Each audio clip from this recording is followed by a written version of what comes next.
Hello friends, आज हम लोग जानेंगे पास्ट कंटिन्यूअस टेंस के इंट्रोगेटिव नेगेटिव सेंटेंसेस का ट्रांसलेशन करना। इसमें किस प्रकार के वाक्य आते हैं?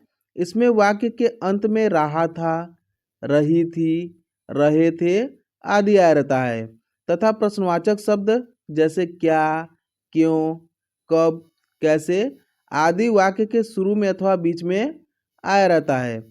चलिए गाइस, कुछ एग्जाम्पल के माध्यम से हम लोग इसको और भी अच्छे से समझते हैं। इसका पहला कंडीशन है जब प्रश्नवाचक शब्द वाक्य के शुरू में आया हो तब।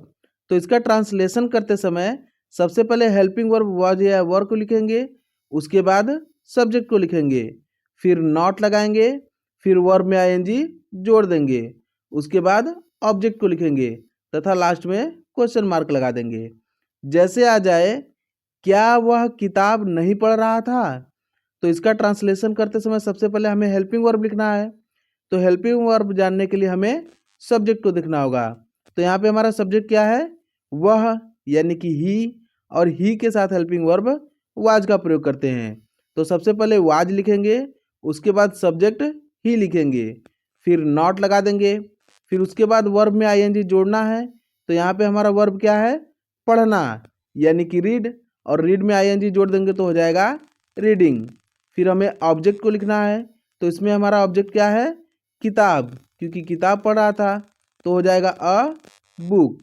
फिर लास्ट में क्वेश्चन मार्क लगा देंगे।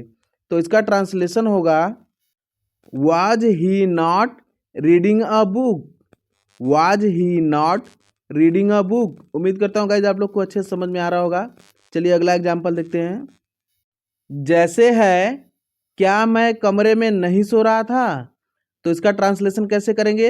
सबसे पहले हेल्पिंग वर्ब लिखना है, तो उसके लिए हमें सब्जेक्ट को देखना होगा। यहाँ पे हमारा सब्जेक्ट क्या है?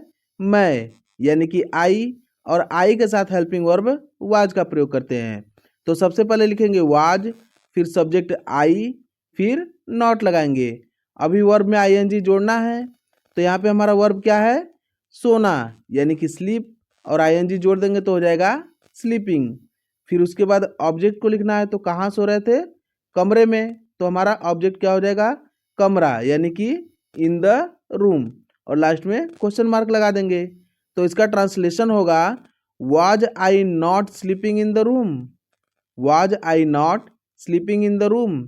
चलिए गाइस, एक और एग्जांपल देख लेते हैं। जैसे है क्या वे हॉकी नहीं खेल रहे थे, तो सबसे पहले हेल्पिंग वर्ब लिखना है, उसके लिए सब्जेक्ट को देखना होगा। तो यहाँ पे हमारा सब्जेक्ट क्या है?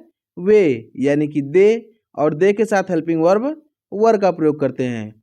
तो सबसे पहले लिखेंगे वर, उसके बाद दे, फिर नॉट लगा देंगे, फिर वर्ब में आईएनजी जोड़ना है। तो यहाँ पे हमारा वर्ब क्या है? खेलना, यानी कि प्ले, और आईएनजी जोड़ देंगे तो हो जाएगा प्लेइंग। और यहाँ पे हमारा ऑब्जेक्ट क्या है? हॉकी, क्योंकि हॉकी खेल रहे थे, और लास्ट में क्वेश्चन मार्क लगा देंगे। तो इसका ट्रांसलेशन होगा were they not playing hockey, were they not playing hockey.